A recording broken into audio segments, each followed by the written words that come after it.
नमः संस्कृताय। संस्कृत कक्षा में आपका स्वागत है। मैं प्रतीत राम वर्मा, असिस्टेंट प्रोफेसर, श्री गांधी महाविद्यालय, सिधौली, सीतापुर।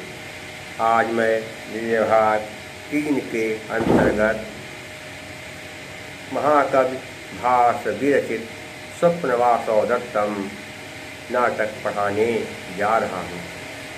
पिछले अंक में मैंने पढ़ाया था कि पद्मावती तपस्वियों के दर्शन करने के लिए निकली। रास्ते में पद्मावती के दर्शन के लिए लोग इकट्ठे हो गए। उसमें तमाम तपस्वी आ गए और रक्षक तपस्वियों को हटाने लगे। कंचकी आया, उसने रक्षकों से कहा, आप लोग ये क्या कर रहे हैं? तपस्वी सम्मान के पात्र हैं, इनका आदर करो, सत्कार करो, इनको इस तरह से रास्ते से मत हटाओ, इनका अपमान न करो। योगंधर और वासवदत्ता दोनों तपस्वी वेश धारण किए हुए थे। ऐसी स्थिति में वासवदत्ता ने योगंधर से कहा, क्या मेरा भी अपमान करेंगे?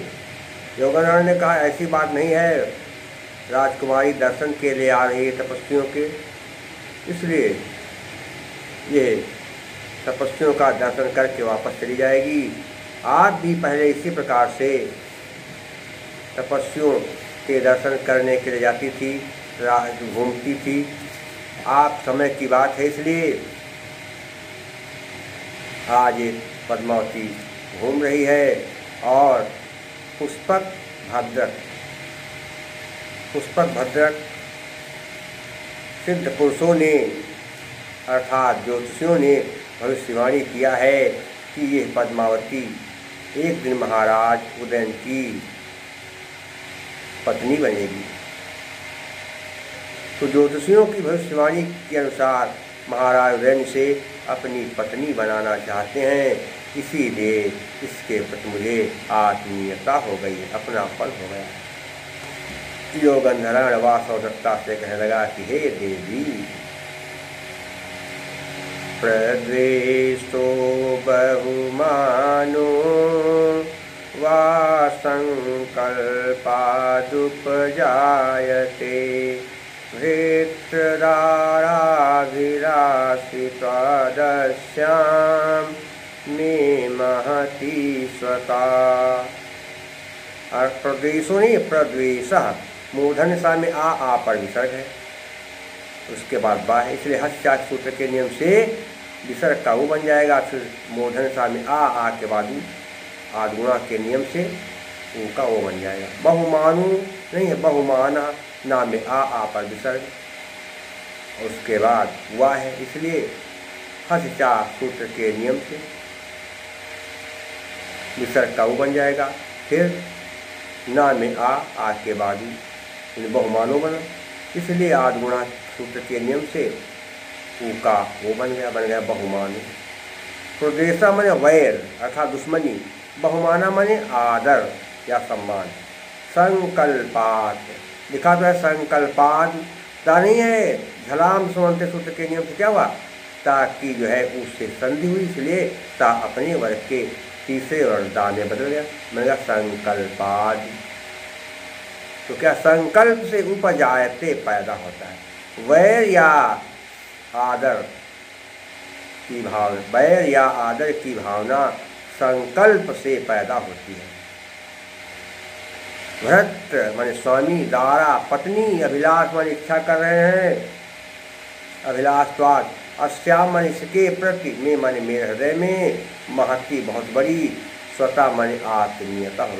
हमारे स्वामी महाराज उदयन इसको अपनी पत्नी बनाने की इच्छा कर रहे हैं, इसीलिए इसके प्रति मेरे हृदय में बहुत बड़ी आत्मीयता हो गई। पूरा क्या हुआ कि वैर या आदर की भावना संकल्प के अनुसार पैदा होती है। हमारे स्वामी महाराज उदयन इसे अपनी पत्नी बनाने की इच्छा कर रहे हैं, इसीलिए इसके प्रति मेरे हृदय में बहुत बड़ी सम्मान की भावना पैदा हो गई है, इसलिए इसके प्रति मेरे हृदय में आत्मीयता सी हो गई है, लगता है अपनी है, ये हो गया। संधियाँ कहते हैं, आपको मैं बता दें। अभिलाषवाद में भी दा जहाँ है वहाँ पर झलाम से उनके सूत्र के नियम से ता का दा बना है। भृत्रदारा क्या होगा, समास बन जाएगा। भृत्र की जो है भरता रूप होता है, भृत्र, और रूप का चलते भरता, भरतारो, भरतारा। तो यहाँ पर षष्ठी तत्पुरुष बनेगा क्या, भरतु दारा, भरतु दारा, षष्ठी तत्पुरुष समास है। और बहुमाना में सार्थ प्रत्यय है, प्रदेशा में घई प्रत्यय है, और भरता में क्या है, त्रिश प्रत्यय। कौन सा, त्रिश, पुल्लिंग शब्द हो, अंत में बड़ा की मात्रा उसका, और त्रिश प्रत्यय है, इस तरह प्रत्यय। और इस पद्मावती के साथ बहुत बड़ी आत्मीयता हो गई, अपनापन होगा। क्यों, उसका कारण है कि हमारे स्वामी इसको अपनी पत्नी बनाना चाहते थे। क्या होगा, हे तोरवाति पदार्थत्वे काव्यलिंगम निगद्यते, काव्यलिंगम का और अनुष्टुप छंद है। क्यों, कैसे, जिस श्लोक के प्रत्येक चरण में 5वां अक्षर लघु हो और 6ठा अक्षर गुरु हो, दूसरे और चौथे चरण में 7वां अक्षर ह्रस्व हो, और पहले और तीसरे चरण में 7वां अक्षर दीर्घ हो, वहाँ पर अनुष्टुप छंद होता। कैसे, इस लोके श्रेष्ठम गुरु गेयम सरव्रत लघु पंचमम द्विचतुष्पादयोरहस्वं सप्तमं दीर्घमन्योः। और क्या इसका प्रसाद गुण है, वैदर्भी है। बता चुके हैं प्रसाद गुण वैदर्भी के लक्षण, फिर जब अंतिम जब पढ़ाएंगे तो तब बता देंगे, सोचे कि आपको ध्यान में बना रहे। वासवदत्ता ने मन में सोचा कि ये राजा की पुत्री है, ये सुनकर इसके ऊपर मुझे बहन के समान स्नेह हो रहा है। इसके बाद सखियों और चेटी के साथ पद्मावती प्रवेश करती है। दासी कहती है, राजकुमार इधर आइए, आश्रम में प्रवेश कीजिए। इसके बाद पद्मावती आती है आश्रम की तरफ। ताप्सी कहती है, हे राजपुत्री, आपका स्वागत है। वासवदत्ता ने पद्मावती को देखा तो विचार किया कि यह वही राजकुमारी है इसके बारे में अभी मंत्री जी बता रहे थे। इसका सौंदर्य ही इसके वंश के अनुसार सुंदर है, ये भी सुंदर है और इसका वंश भी बड़ा सुंदर है। पद्मावती ने वासवदत्ता और गंधर्व को प्रणाम किया। वासवदत्ता ने उन्हें आशीर्वाद दिया। इसके बाद क्या हुआ, वासवदत्ता और पद्मावती कुछ बातचीत हुई तो वासवदत्ता ने सोचा कि यह तो अब लगता है अपनी हो गई है, इसके साथ मुझे बड़ा प्यार हो गया है। पद्मावती ने जो तापसी वहाँ थी, तापसी उससे कहा, क्या आपने किसी ऐसे इसको देखा है जो कुछ ले करके मुझे आशीर्वाद दे सके, और अगर कोई हो इसी जो मुझको आशीर्वाद दे दे तो आप बताइए। और यहाँ तपस्वियों से आप जो है बताइए कि तपस्वी जो कुछ चाहते हो मांग लें। कंचुकी भी आ गया। कंचुकी से पद्मावती ने कहा कि तपस्वियों से आप कह दीजिए कि अगर कोई कुछ मुझसे चाहता हो तो मांग ले, मैं सबकी इच्छा पूरी करने का प्रयास करूँगी। कंचुकी आ गया और उस कंचुकी ने घोषणा किया कि हे तपस्वियों, हे आश्रम में रहने वाले तपस्वियों, आप लोग मेरी बात को ध्यान से सुनिए। मगध राज की पुत्री पद्मावती आपका स्वागत करने के लिए आई हैं और बड़ी ही धार्मिक हैं। आप लोगों को कुछ वो देना चाहती हैं, आप लोगों के लिए कुछ दान करना चाहती हैं। आप लोग अगर कुछ मांगना हो तो मांग लीजिए। राजकुमारी जी की आज्ञा है, मैं आपको राजकुमारी जी की भावना आपको बता रहा हूँ। मैं राजकुमारी की क्या भावना है, क्या आपको देना चाहती हैं, ये मैं आपको बता रहा हूँ। आप लोग मेरी बात को ध्यान से सुने। कंचुकी तपस्वियों से कहने लगा कि हे तपस्वियों, कस्यार्थः कलशेन को मृगयते वासो यथा निश्चितः दीक्षां पारितवान् किमिच्छति पुनर्देयं गुरोर्यद् भवेत् आत्मानुग्रहमिच्छति नृपजा धर्माभिरामप्रिया यद्यस्यास्ति समीक्षितं वदतु तत् कस्याद् किम दीयताम्। कस्यार्थ, कस मैंने किसको, कस्य धन अर्था बन गया कस्यार्थ, आकाश समझ दे जाते हैं। कस मैंने किसको कहते अर्था धन, किसको धन की जरूरत है, पैसा नहीं है तो पैसा बताइए, पैसा दे दिया जाए। किसको धन की जरूरत है, कलसेन को, कल से मैं घड़ा को मैंने कौन मृग रहते खोज रहा है। अरे घड़ा कौन खोज रहा है, घड़ा कौन ढूंढ रहा है, किसको घड़ा दिया जाए, क्योंकि पानी भरने के लिए दिक्कत हो रही होगी, तो किसको घड़ा चाहिए, कौन घड़ा ढूंढ रहा है। वासो नहीं वासह यथा, हस चा के नियम से विसर्ग का वो बना, फिर आधुना से उनका वो वासो बन गया। वासो ने क्या कहते वस्त्र, यथा निष्ठम अपने अनुसार, अपने अनुसार अपने लिए कौन वस्त्र चाहता है, जिसको वस्त्रों की जरूरत हो वो वस्त्रों के बारे में बताया कि किसको कौन से वस्त्र दिए जाए हैं। दीक्षाम पारितवान, कि जिसकी दीक्षा पर अर्जित हो गई, जिसकी दीक्षा हो गई, जिसे समावर्तन संस्कार। विद्यार्थियों को गुरुकुल में रहकर के अध्ययन करना पढ़ते थे, और जब विद्यार्थी सारी विद्याएं प्राप्त कर लेते थे तब गुरु उनका समावर्तन संस्कार करते थे। और समावर्तन संस्कार का ही दूसरा नाम है दीक्षांत संस्कार।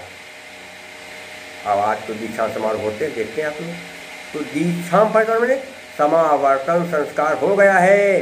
किम इच्छत, किम माने क्या, ईश्वर में चाहता है पुनर्देयम, पुनः दोबारा देम दे सके। गुरोर नहीं गुरोह यद, गुरोह धन यद, सच स्वरूप के नियम से क्या हुआ, विसर्ग का रा बन गया। कैसे बताते रहते फिर समझ लीजिए। आकार कहते हैं छोटा और बड़ा, आकार को छोड़कर किसी स्वर के आगे विसर्ग हो, उसके बाद कोई स्वर हो, या किसी वर्ग का तीसरा चौथा पांचवा अक्षर हो, या रावा हा हो, तो स्वर निकलने पर विसर्ग के स्थान पर रा बन जाता है। गुरु ओ के बाद विसर्ग है, उसके बाद या, इसलिए क्या होगा विसर्ग का बन जाएगा गुरोर यद। और यद नहीं यत धन भवे, ता के बाद भा, इसलिए ता की भा से संधि हुई। झलाम सुनते सूत्र के नियम से क्या होता का दा बन गया। यत माने जो, भवित माने हो जाए या दे सके। ऐसा कौन नवयुवक है, ऐसा कौन सा नवयुवक है जिसका समावर्तन संस्कार हो गया है या दीक्षांत संस्कार हो गया है, और वो अपने गुरु को गुरु दक्षिणा देना चाहता है। अगर कुछ गुरु दक्षिणा में कमी हो, उसके पास न हो, तो वो भी बता दे उसको क्या दे दिया जाए जो अपने गुरु को गुरु दक्षिणा दे सके। आत्मानुग्रहम, आप लोगों कृपा, आप लोगों की कृपा, इच्छत माने चाहती है, यह माने इस आश्रम में नृपजा राजा की पुत्री धर्माधिराम प्रिया, क्योंकि ये धर्म से प्यार करने वाली है, धर्म से प्रेम करने वाली है। आप ये जो राजकुमारी पद्मावती है ये बड़ी ही धार्मिक है। आप लोगों, ये जो राजकुमारी मगध देश के राजा की पुत्री जो राजकुमारी पद्मावती है ये बड़ी ही धार्मिक है, धर्म से प्रेम करने वाली है, इसलिए ये आप लोगों की कृपा चाहती है। यद्यस्त नहीं यदि धन अस्ति, दा में ई की मात्रा उसके बाद आ, इसलिए इको के नियम से क्या हुआ, ई के स्थान पर या बन गया, दा में ई की मात्रा लगी थी इसलिए दा हो गया आधा। यद्यस्त, यदि माने यदि हो गया अष्टन कहते है। समीपतम क्या कहते इच्छा, तो क्या कहते इच्छा, जो मन चाहे इच्छा। वदतु बताइए, तत् माने वह, आप लोगों की जो इच्छा हो वह इच्छा आप लोग बताइए कि तत् कस्य माने किसके लिए या किसको, अद्य माने आज, किम दीयतान क्या दिया है। आप लोगों की जो इच्छा हो, जो मनोभावना हो वो आप लोग बताइए कि किसको क्या दिया जाए, क्योंकि सब लोगों की मांग अलग अलग होगी, तो जिसको जो जरूरत हो सब चीज़ें मांग लें। क्या हो गया कि किसको धन की जरूरत है, कौन धन चाहता है बता दे। अरे कौन घड़ा ढूंढ रहा है, और कौन अपनी इच्छानुसार कपड़े चाहता है, कुछ भी चाहे बता दे।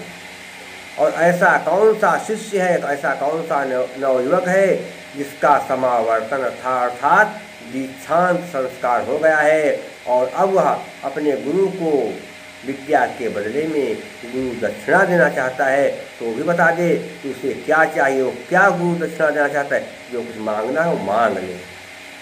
ये मगध देश के राजा की पुत्री बड़ी ही धार्मिक है, धर्म से प्रेम करने वाली है, आप लोगों की कृपा चाहती है, इसलिए जिसकी जो इच्छा हो वो सब बताएं कि किसकी क्या इच्छा है, और जिसकी जो इच्छा हो उसको उसकी इच्छा के अनुसार वो वस्तु या धन दे दिया जाए। ये कंचुकी ने कहा।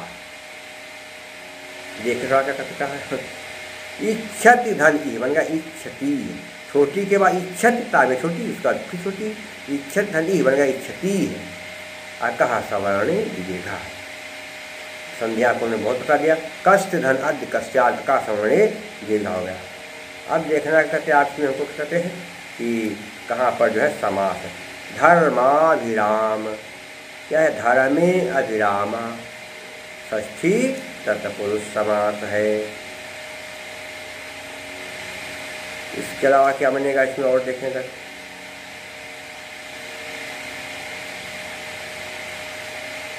अनुग्रहम इच्छति, अनुग्रह चाहती है जो वह, अनुग्रहम इच्छति या सा बहुव्रीहि समास बन जाएगा। और अलंकार कहाँ पर वो समास कहाँ, प्रत्यय कहाँ का देखिए, गुरु में कु प्रत्यय है और प्रिया में टा प्रत्यय। गुरु में कौन सा प्रत्यय है, कु प्रत्यय, और प्रिया में टा प्रत्यय। तपस्विन में क्या है, तपस्वी, क्या है तपस्वी, तपस्वी नहीं दिया इसमें तो ये नहीं हो पाएगा। दीक्षा में टा प्रत्यय, प्रिया में टा प्रत्यय। नृपजा में भी टा प्रत्यय है, नृपजा दीक्षा प्रिया में टा प्रत्यय। गुरु में कु प्रत्यय। अलंकार कौन सा हो गया ध्यान देंगे।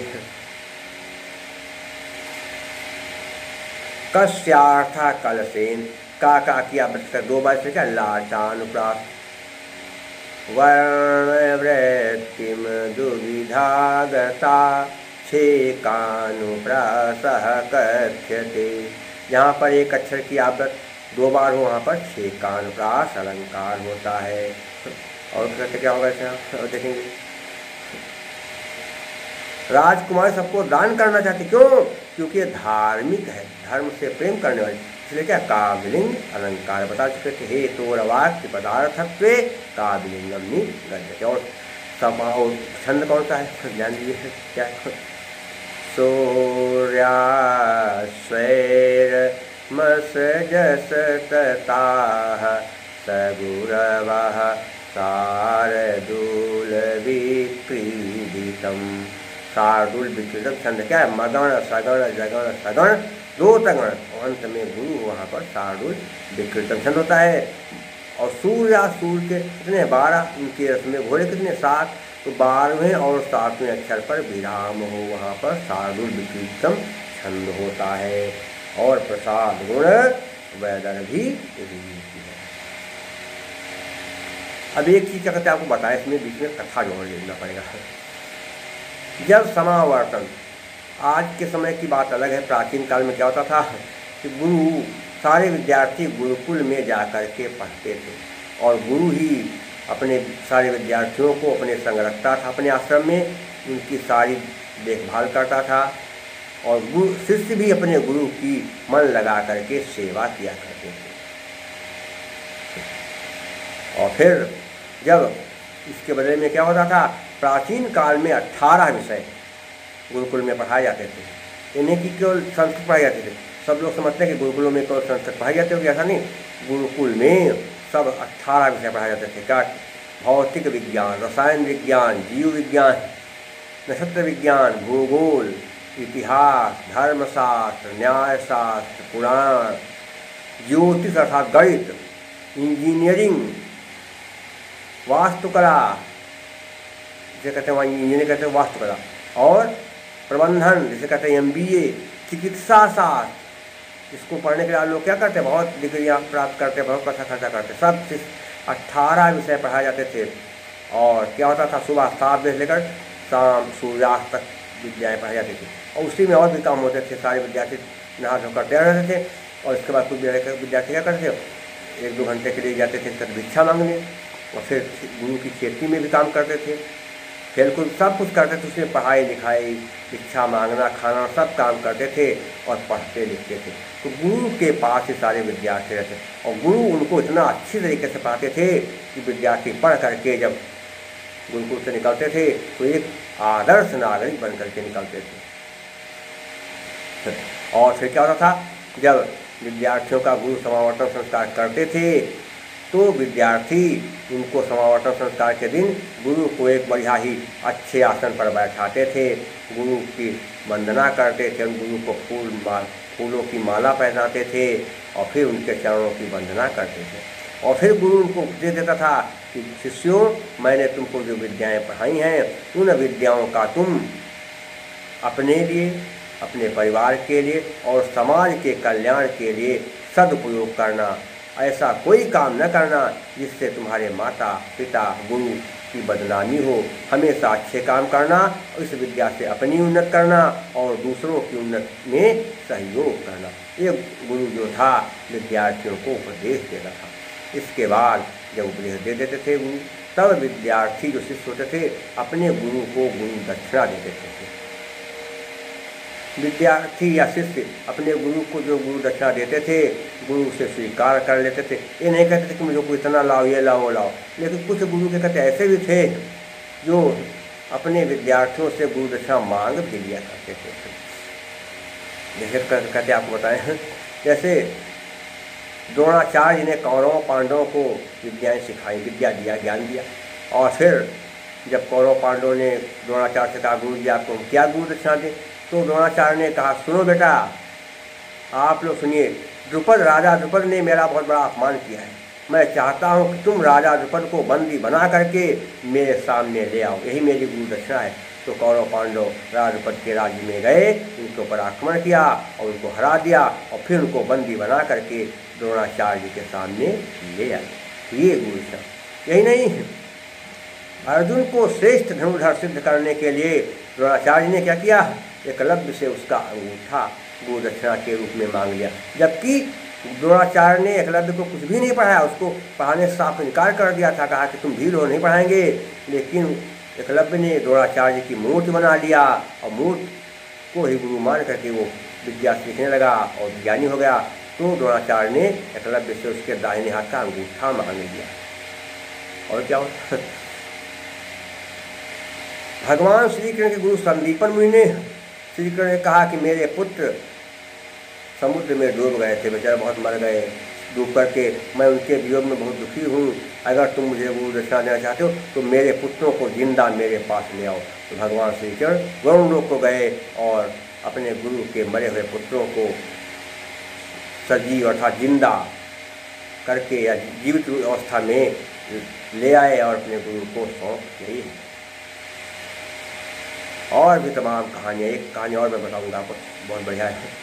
एक थे ऋषि, इनका नाम था वरतंत्र ऋषि। उन्होंने कौत्स को बहुत ज्ञान दिया, और फिर जब उन्होंने कौत्स का समावर्तन संस्कार अर्थात दीक्षांत संस्कार किया, इसके बाद कौत्स को उपदेश दिया, दीक्षांत संस्कार कर दिया। इसके बाद कौत्स से कहा बेटा अब तुम घर जाओ। कौत्स ने कहा गुरुदेव आपने मुझे बहुत ज्ञान दिया, आपने मुझे महाज्ञानी बना दिया, इसलिए गुरुवर बताइए मैं आपको क्या गुरु दक्षिणा दूँ।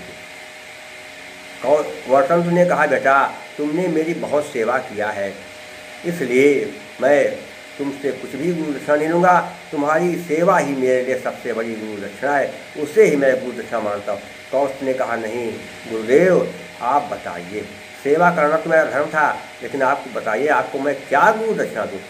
वरतंत्र ने कहा बेटा मैं कह तो रहा हूँ कि मैं तुमसे गुरु दक्षिणा नहीं लूँगा क्योंकि तुम्हारी सेवा ही मेरे लिए गुरु दक्षिणा है। लेकिन कौत्स नहीं मान, वो जिद करने लगा कि नहीं बताइए गुरु जी मैं आपको गुरु दक्षिणा देना चाहता हूँ, जब तक मैं आपको गुरु दक्षिणा नहीं दूंगा तब तक मुझे संतोष नहीं होगा, मेरी आत्मा संतुष्ट नहीं होगी, इसलिए बताइए गुरु मैं आपको क्या दूँ, आप क्या चाहते हैं। वरतंत्र को कौत्स के ऊपर गुस्सा गया, कहा तुम बहुत ज़्यादा गुरु दक्षिणा देने के चक्कर में हो, क्या गुरु दक्षिणा देना चाहते हो बताऊँ। तो कौश ने कहा बताइए गुरुदेव। तो वटु ने कहा सुनो कौश, मैंने तुमको 14 विद्याएँ पढ़ाई हैं, इसलिए 14 करोड़ स्वर्ण मुद्राएँ ला करके मुझे दो, यही मेरी गुरुदक्षिणा है, लाओ, देखें कैसे तुम लाते हो। कौश ने कहा ठीक है गुरुदेव, मैं इसका कुछ प्रबंध करूँगा, व्यवस्था करूँगा। कौश ने सोचा 14 करोड़ स्वर्ण मुद्राएँ, 100, 200, 500 की बात, 14 करोड़ स्वर्ण मुद्राएँ। और आज के समय में क्या देखेगी, कितने सोना है, 48,000 में सोना इस समय चल रहा है। एक स्वर्ण मुद्रा कितने की, 48,000 की है। तो 14 करोड़ कहाँ से लाएँ। अब किसी के पास अगर कहते जाए मांगने, तो कोई अगर कहते बहुत दानी हुआ भी सेठ, तो कितने दे देगा, 10, 20, 50 दे देगा, लेकिन ज़्यादा तो दे नहीं पाएगा। तो कहाँ से लाएँ 14 करोड़ स्वर्ण मुद्राएँ।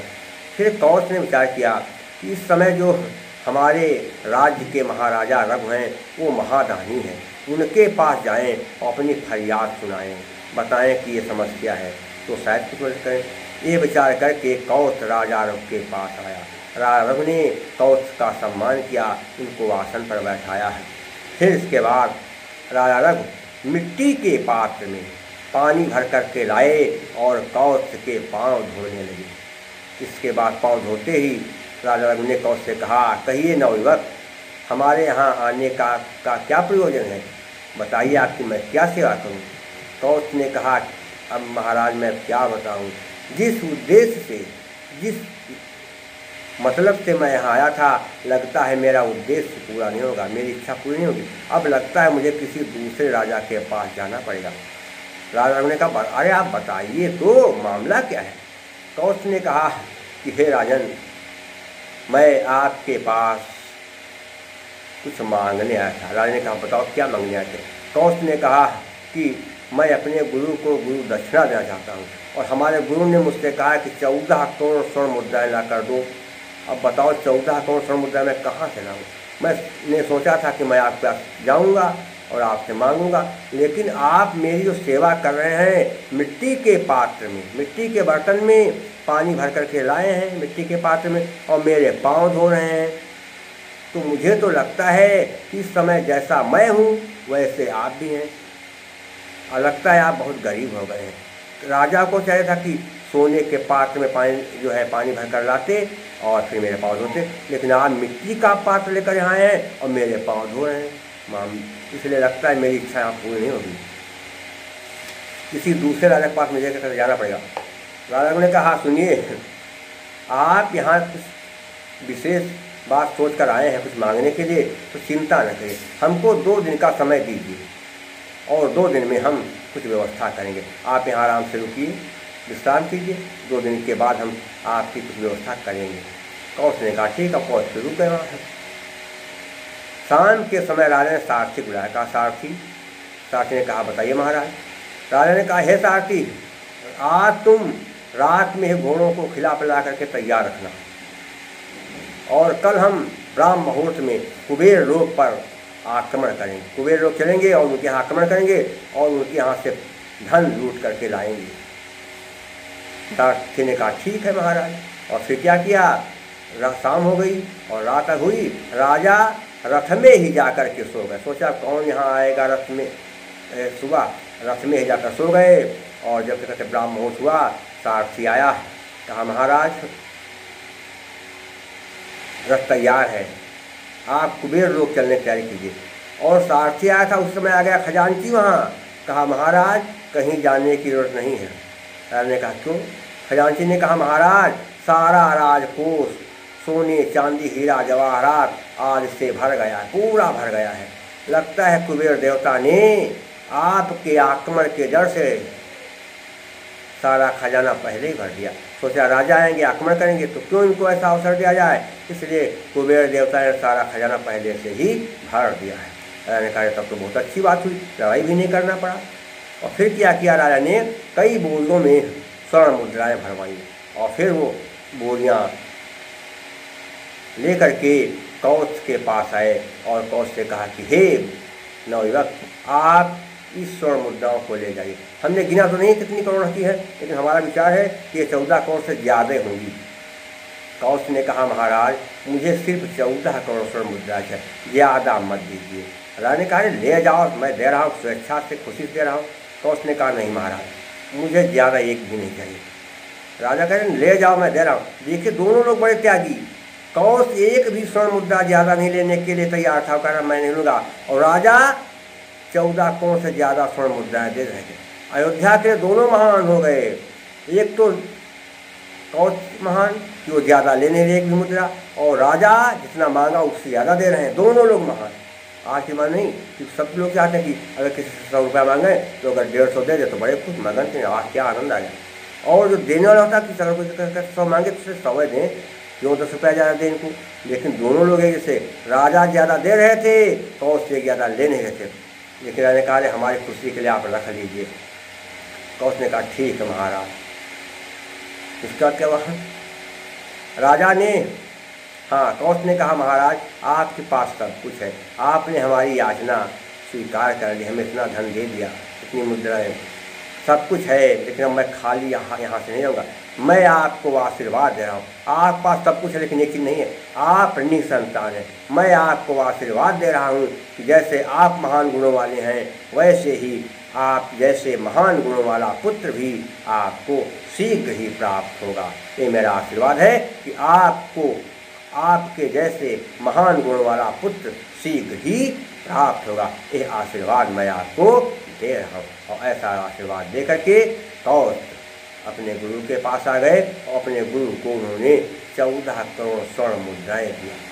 उन्होंने कहा कैसे पा गए, तो उन्होंने कौश ने सारी बातें बताई। वर्तन तो कौश को बड़े प्रसन्न हो गए, कहा बेटा तुम बहुत महान हो, जाओ तुम एक अच्छे नागरिक बन करके देश की सेवा करोगे। ये है। अब आज के समय क्या है कि नियम ये हो गया कि सभी देशों में कि पहले आप गुरु दक्षिणा दीजिए, इसके बाद आपको विद्या मिलेगी। और गुरु दक्षिणा भी तय है कि किस विद्या के लिए कितनी गुरु दक्षिणा देना है।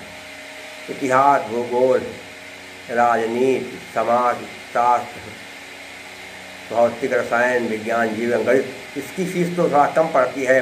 लेकिन अगर क्या कहते हैं आप चिकित्सा की विद्या लेना चाहें, MBBS डिग्री, MD डिग्री लेना चाहें या कोई और भी, तो फीस बहुत ज़्यादा पड़ती, गुरु दक्षिणा बहुत ज़्यादा पड़ती।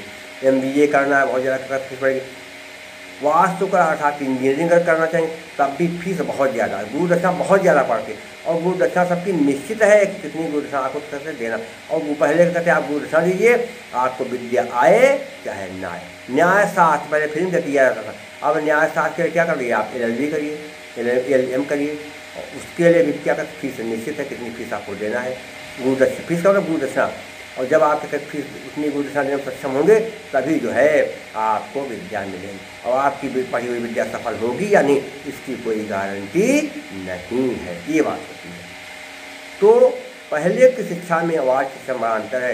पहले गरीब अमीर सबको साथ साथ शिक्षा मिलती थी, लेकिन आज जो धनवान हैं वो जो है अच्छी शिक्षा प्राप्त कर लेते हैं, कोई दिक्कत नहीं। जो बेचारे गरीब हैं वो क्या कहते हैं चिकित्सा, MBBS, MD, LLB, इंजीनियरिंग शिक्षा प्राप्त करने में बहुत जो कठिनाई महसूस करते हैं, उनके माँ बापों को पढ़ा लिखा नहीं पाते, बेचारे गरीब में क्या करें।